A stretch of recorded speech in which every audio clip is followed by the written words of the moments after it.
پاشو یا ابوالفضل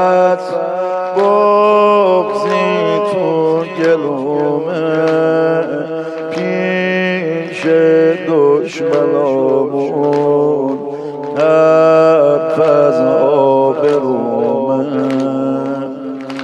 پاشو چشم بران توی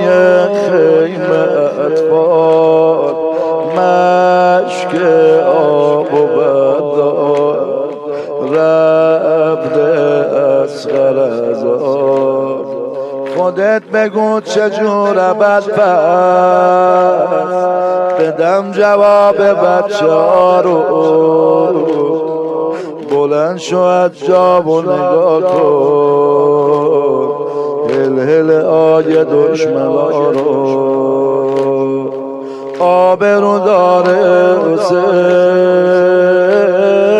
این کس و کار حسین بعد تو عباس من تموم کار حسین.